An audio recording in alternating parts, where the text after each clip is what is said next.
সেজদা দেওয়ার সময় যদি তোমার এই কথাগুলো মনে হয়, তাহলে যখন সুবহান রাব্বিয়াল আলা বলবা বান্দা, তখন তোমার ভিতরে, তোমার অন্তরের ভিতরে লাজ্জাত তৈরি হবে, তোমার অন্তরের ভিতরে প্রশান্তি তুমি অনুভব করতে থাকবা। বান্দারে, দুনিয়াতে যা কিছু তৈরি করেছি আমি কেবলমাত্র তোমার জন্যই। জরিপ থেকে, পরিসংখ্যান থেকে যেটা বোঝা যায়, গবেষকদের গবেষণা থেকে যে বিষয়টি উপলব্ধি করা যায়, পৃথিবীতে আল্লাহ রাব্বুল আলামিন এই যে গাছগাছালিগুলোকে তৈরি করেছেন, সমুদ্রের পাশে আল্লাহ পাক বনাঞ্চলের ব্যবস্থা করে দিয়েছেন, বন জঙ্গলের ব্যবস্থা করে দিয়েছেন। যদি এই রকম সমুদ্রের পাশে বন জঙ্গলের ব্যবস্থা না থাকতো, পাহাড় পর্বতের ব্যবস্থা না থাকতো, তাহলে সিডর সাইক্লোনে সমস্ত মানুষগুলো ক্ষতি হয়ে যেত, ক্ষতিগ্রস্ত হতো। আল্লাহ পাক বলেন, বান্দা দুনিয়াতে বসে আমার গোলামি করবা, আর সমুদ্রের সাইক্লোন এসে তোমাদের ক্ষতি করে দেবে, তোমাদেরকে নস্যাৎ করে দেবে, ধ্বংস করে দেবে, নষ্ট করে দেবে। আমি রব, আমি মানি এটা হতে পারে না। যার কারণে সমুদ্রের সাইক্লোন কিভাবে বাধাগ্রস্ত করতে হয়, এই জন্য সমুদ্রের পাশে আমি আল্লাহ বড় বড় বনাঞ্চলের ব্যবস্থা করে দিয়েছি। এ বান্দা, পৃথিবীর মুখে জরিপ যেটা বলছে, প্রায় 1 লক্ষ প্রজাতির গাছ আছে। 1 লক্ষ প্রজাতি। 1 লক্ষ প্রজাতি মানে আমাকে আপনাকে একটু বুঝতে হবে। যদি বলেন আমের গাছ, তাহলে পৃথিবীর বুকে যত প্রকার আমের গাছ আছে এটা 1 প্রকার। পৃথিবীর বুকে যত প্রকার ফুলের গাছ আছে এটা 1 প্রকার। এইরকম ফুলের গাছ, ফলের গাছ, শুধু গাছ, কাঠের গাছ, এইরকম গাছ আছে যে গাছগুলোতে ফল দেয় না। এইরকম যত প্রকার গাছ আছে, সব গাছকে এক একটা প্রজাতির 1000 প্রজাতি থাকতে পারে। ফসলিয়াম, ন্যাংরাম, গুঠিয়াম, গোপালভোগ, খিসা, 1000 ধরনের প্রকার থাকতে পারে। সব প্রকারগুলো 1 প্রকার।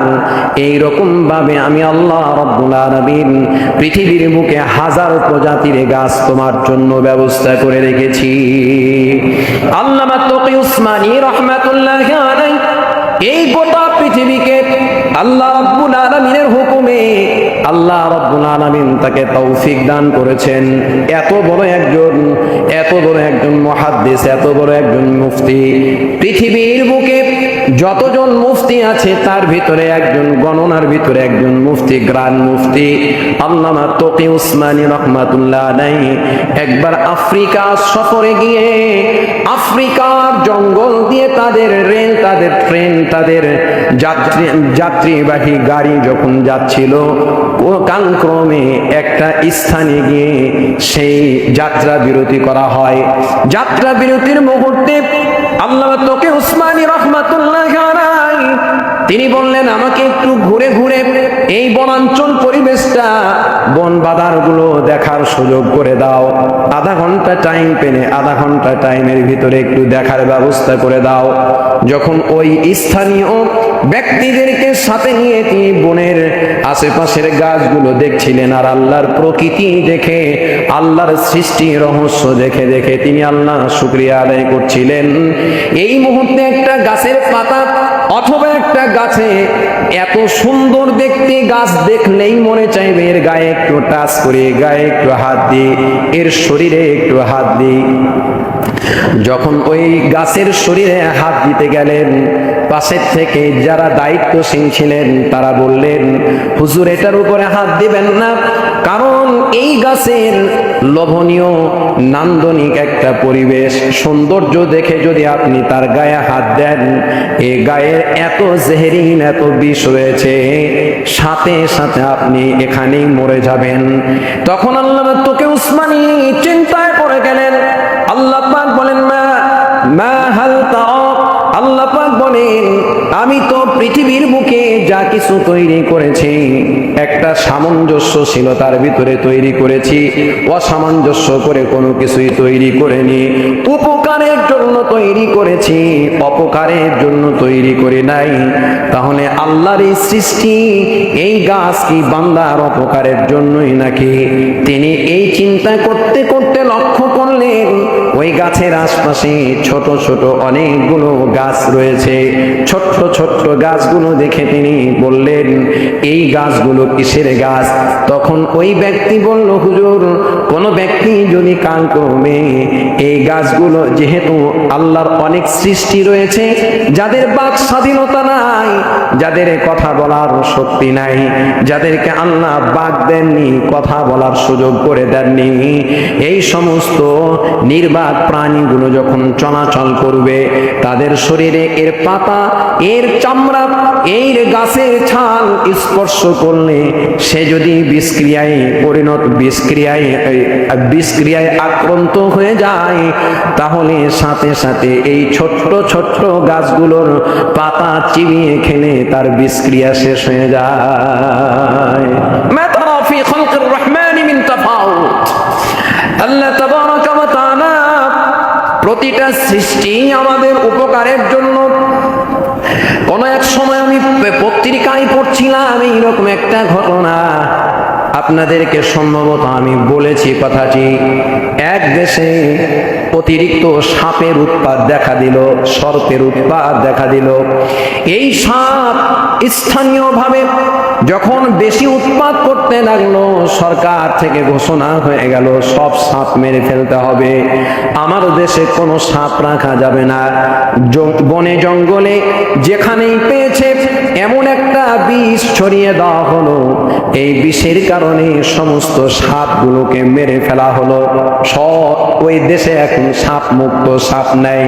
এইরকম টাইমে 1 মাস 2 মাস যেতে না যেতেই মানুষ লক্ষ্য করলো প্রতিটা মানুষের শরীরের ভিতরে, সে ছোট হোক বড় হোক, মহিলা হোক পুরুষ হোক, নারী পুরুষ যেই হোক না কেন, তার শরীরের ভিতরে এক ধরনের ছত্রাক দেখা দিতে লাগলো, এক ধরনের ফাঙ্গাস দেখা দিতে লাগলো। আল্লাহর গোলাম তারা পরীক্ষা গবেষণা শুরু করলো। কারণ কি? পরীক্ষা করতে লাগলো এর কারণ কি, কি কারণে প্রতিটা মানুষের ভিতরে ভাইরাস ছড়িয়ে যাচ্ছে। তখন গবেষকগণ, চিকিৎসকগণ বলল যে সাপ যখন আমাদের এই পরিবেশের ভিতরে চলাচল করতে থাকে, তার শ্বাস নিঃশ্বাসের ভিতরে, তার শ্বাস প্রশ্বাসের ভিতরে এক ধরনের বিষ ছড়িয়ে যায়, বায়বীয় মাধ্যমে বিষ ছড়িয়ে যায়। আর এই ছত্রাকজনিত যে ভাইরাসটা, এই ভাইরাসটা সাপের প্রশ্বাসে যখন শ্বাস নিঃশ্বাস ছাড়ে, তখন ওই নিঃশ্বাস ছাড়ার সময় এই ভাইরাসটাকে সে মেরে ফেলে। যেহেতু সমাজে সাপ নাই, এই কারণে ভাইরাসটা মারার কোনো পথ পাওয়া যায় না। সরকার আবার ঘোষণা করলো আফ্রিকার জঙ্গল থেকে অথবা অন্য কোনো দেশ থেকে সাপ নিয়ে এসে আবার আমার দেশে সাপ ছেড়ে দাও। সমস্ত সৃষ্টি আল্লাহ রাব্বুল আলামিন বান্দার উপকারের জন্য তৈরি করেছেন। পৃথিবীর বুকে উইকিপিডিয়া, সাইক্লোপিডিয়া থেকে গবেষণা যেটা দেওয়া হয়েছে, পাখির সংখ্যা রয়েছে প্রায় 10,000 প্রজাতির পাখি। প্রজাতি বলতে বুঝতে হবে আপনাদেরকে, পাখি যে কোনো একটা পাখির নাম যদি বলেন টিয়া, এই টিয়ার প্রজাতি শত শত প্রজাতি, টিয়ার প্রজাতি আছে, কিন্তু এটা একটা প্রজাতি। এইরকম এক একটা প্রজাতি গণনা করতে গিয়ে প্রায় 10,000 প্রজাতির পাখি গোটা পৃথিবীর বুকে মানুষ তালাশ করে পেয়েছে। আল্লাহ পাক বলেন, এ বান্দা, তুমি আমার কোন নিয়ামত গণনা করবে? তুমি আমার কোন নিয়ামত গণনা করবে? কোন নিয়ামত তুমি আমার গণনা করে করে তোমার জীবনটা শেষ করে দিবে? তারপরেও তোমার গণনা মা নাফিদাত কালিমাতুল্লাহ।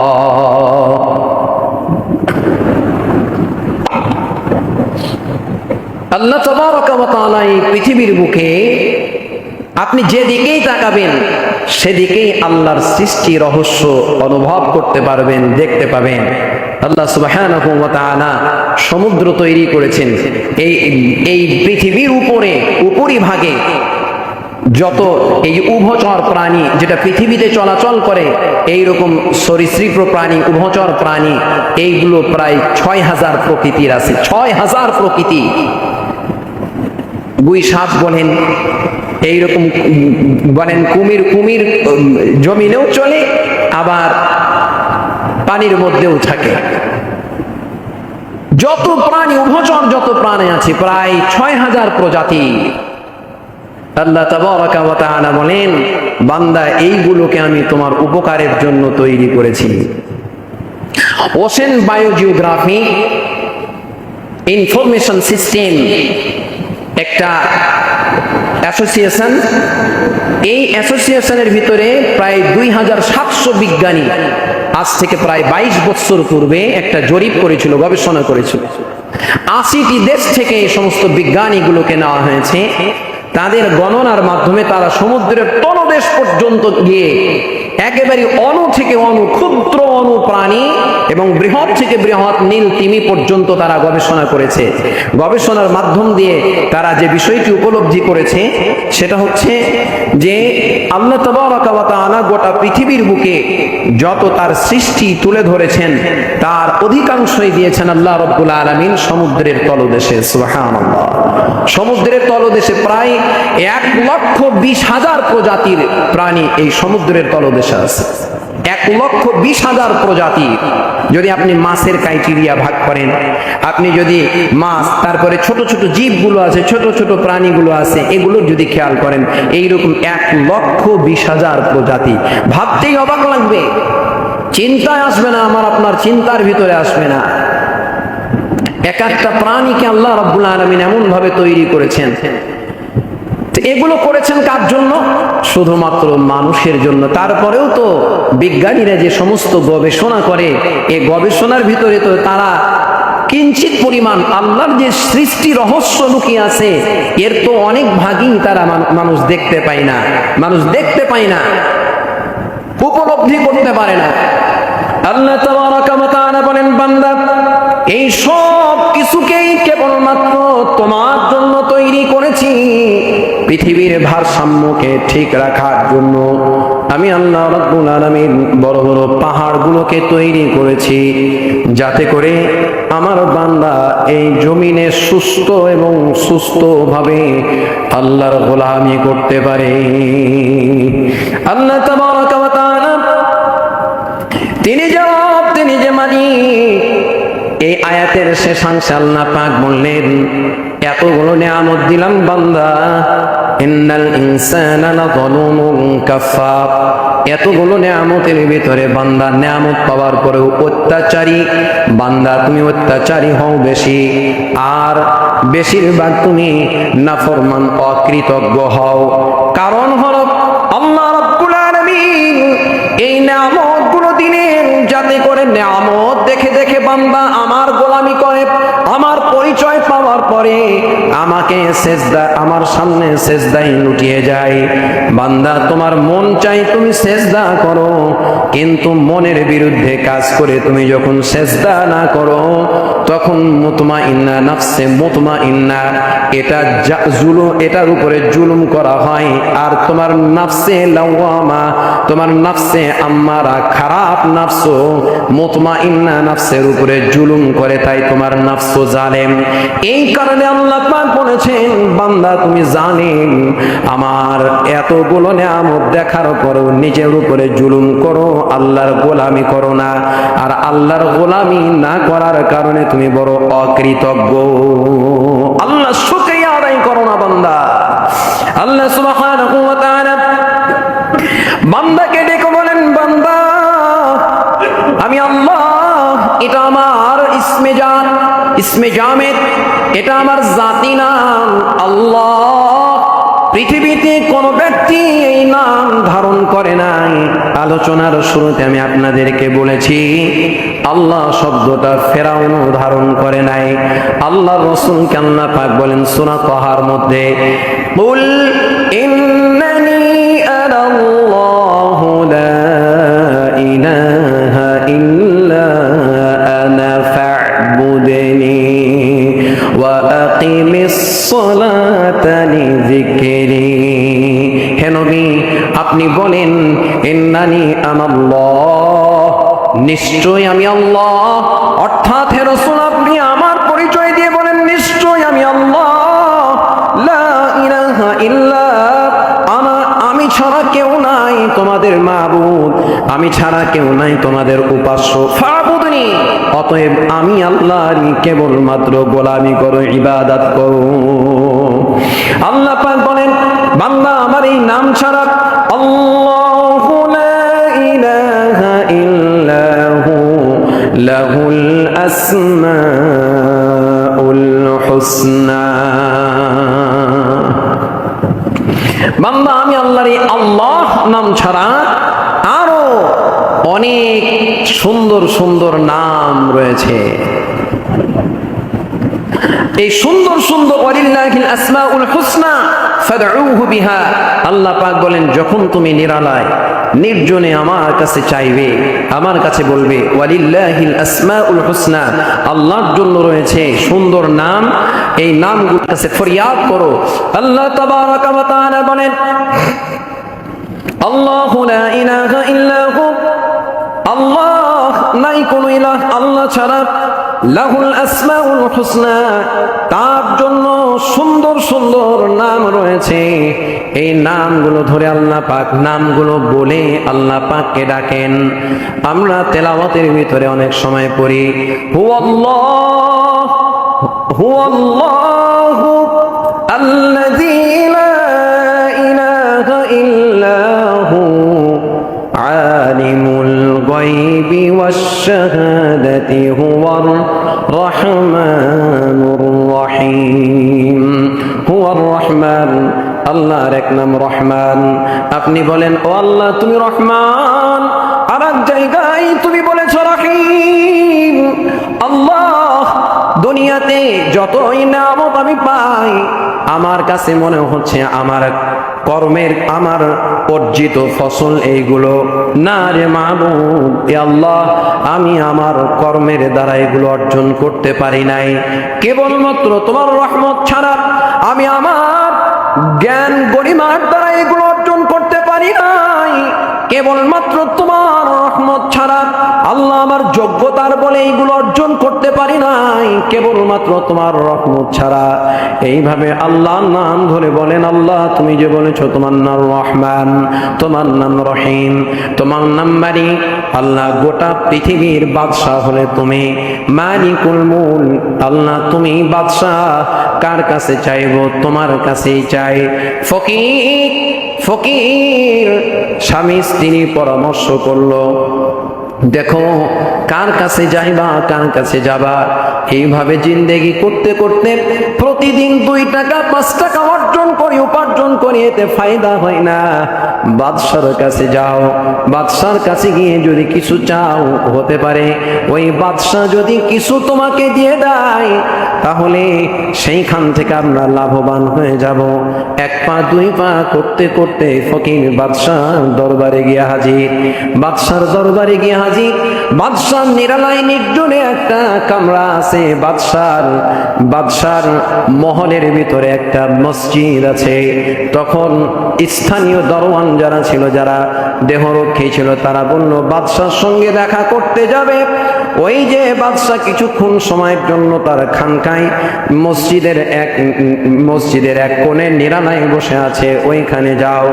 যেভাবে হোক ফকির ওই মসজিদের পাশে গিয়ে জানালার পাশ দিয়ে দেখে নিরালায় নির্জনে বাদশা বসে বসে 2খানি হাত, বিনয়ের হাত তুলে চাচ্ছে, আল্লাহ ও মাবুদ, এত বড় বাদশাহী আর রাজত্ব তুমি আমাকে দিয়েছো, তোমারও শুকরিয়া আদায় করি। আল্লাহ তুমি আমাকে আরো দাও, যাতে করে জনগণের সেবা করতে পারি, খেদমত করতে পারি। এইরকম ভাবে বাদশাহ চোখের পানি ছেড়ে ছেড়ে যখন কাঁদতে শুরু করেছে আর আল্লাহর কাছে চাইছে, তখন ফকির সরাসরি দরবার থেকে বেরিয়ে চলে আসছে। মানুষগুলো জিজ্ঞাসা করলো, স্ত্রী জিজ্ঞাসা করছে, কি ব্যাপার, তুমি বাদশার কাছে চাইতে গিয়ে খালি হাতে ফিরে আসলে কেন? বাদশার কাছে চাইলে না কেন? তখন ওই ফকির জবাব দিয়ে বলতেছে, আমি বাদশার কাছে চাইবো কেমন করে বাদশার কাছে চাইবো? আমি তো এক ফকির, গিয়ে দেখলাম বাদশাহ আমার চাইতে বড় ফকির। ওই বাদশাহ আর এক মালিকের কাছে, আর এক বাদশার কাছে চাই।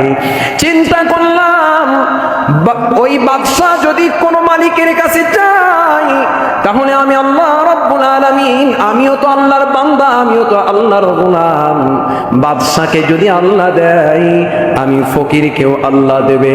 এই কারণে আজকের থেকে নিয়াত করেছি কোনো বাদশার কাছে চাইবো না, বাদশার বাদশা যিনি আল্লাহ রাব্বুল আলামিনের কাছে চাইবো।